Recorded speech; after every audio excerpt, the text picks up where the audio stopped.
Hello, শুভ জন্মাষ্টমী। তো আজকে ভিডিওটা জাস্ট একটু হাতে সময় আছে বলে করলাম। সেটা হচ্ছে যে আমাদের বাড়িতে পুজো হয় প্রত্যেক বছর, এবছরও হচ্ছে।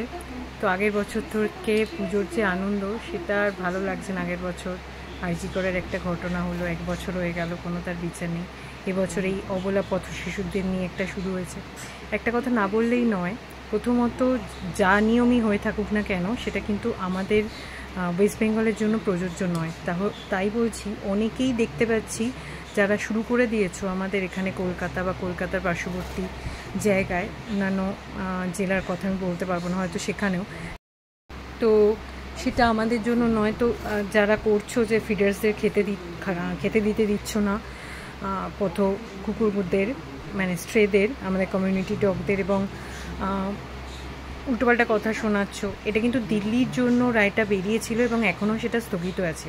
দিল্লিতেও যারা এখনও এই কী বলবো আনপার্লামেন্টারি কাজগুলো করছে, যে এখন স্থগিতাদেশ পাওয়ার পরেও তারা কুকুরদের তুলে নিয়ে যাচ্ছে, তো এগুলো করো না। এর এগেনস্টে কিন্তু আইনি পদক্ষেপ আগেও নেওয়া হয়েছে, এখনও। আর কালকে আবার একটা জমায়েত হচ্ছে রাসবিহারি থেকে, বিকেল 4টের সময়। সবাই সময় মতো চলে আসবে। তো আমরা আবার একসাথে গলা মেলাবো অন্যায়ের প্রতিবাদে। আর যারা এখনই ইলিগাল কাজগুলো করছে, এগুলো কিন্তু করো না। পুলিশি কমপ্লেন হলে তখন সেটা তোমাদের জন্যই খারাপ হবে। তো সবথেকে বড় কথা, একটু হিউম্যানিটি দেখাও। আজকে আমার বাড়িতে যে পুজো হলো, অবশ্যই আমার লিও রিমন নামে তো পুজো অলওয়েজ দেওয়া হয়। আজকে আমি মন থেকেও প্রার্থনা করেছি, আর ঠাকুরমশাইকে দিয়ে আমি তুলসী পাতা দিয়েছি নারায়ণের চরণে। হ্যাঁ, হয়তো এগুলো অনেকে বলতে পারো অন্ধবিশ্বাস, বা আমার কাছে আমি খুব বিশ্বাস করি স্পিরিটটাকে, বিকজ আমি মনে করি ভগবানের ওপর কিছু হয় না। আর এই সারমেয়রা তো আমাদের মহাদেবের বাহন, তো নিশ্চয়ই তিনি কোনো একটা সুরাহা করবেন। নিশ্চয়ই যে অর্ডারটা সুপ্রিম কোর্টে রিজার্ভ করা আছে সেটা রিভার্স হবে। তো আমাদের বাড়িতে পুজো হলো, আর মনে অনেকটাই দুঃখ কষ্ট নিয়েই পুজোটা করলাম। কারণ কি, এদের সাথে আমার যে টানটা তৈরি হয়েছে, তো সেটা আমি বলে বোঝাতে পারবো না। তো সবার উদ্দেশ্যে একটা কথাই বলবো, যে যার প্যানিক করো না কেউ, যে যার নিজের এলাকার কুকুরদের খেয়াল রাখো। আর যেখানে মনে করবে অন্যায় হচ্ছে, প্লিজ প্রতিবাদ করো, বিকজ প্রতিবাদই একমাত্র আমাদের ভরসা, সেটাই করে যেতে হবে।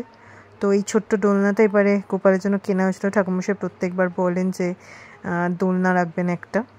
আর লোকনাথ বাবাকে সাজানো হয়েছিল। আজকে তো লোকনাথ বাবা আর গোপাল দুজনেরই জন্মদিবস, জন্মাষ্টমী।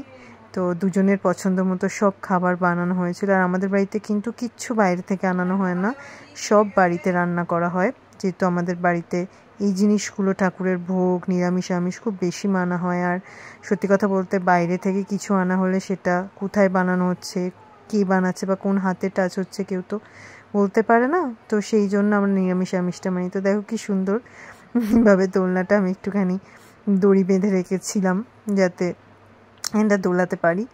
তো একটা ছোট্ট ভিডিওটাও অ্যাড করে দিলাম। তো তোমরা জানিও তোমাদের কেমন লাগলো পূজার জোগাড় যন্ত্র। আর কালকে অবশ্যই তোমরা এসো, আমি লাস্টে আবার ইনফরমেশনটা শেয়ার করে দিয়েছি, তো তোমরা একবার দেখে নিও। কাল যে মিছিলটা বেরোচ্ছে দিল্লি এনসিআর ডগ সেভের প্রোটেস্ট নিয়ে, সেটা হচ্ছে বিকেল 4টে রাসবিহারি।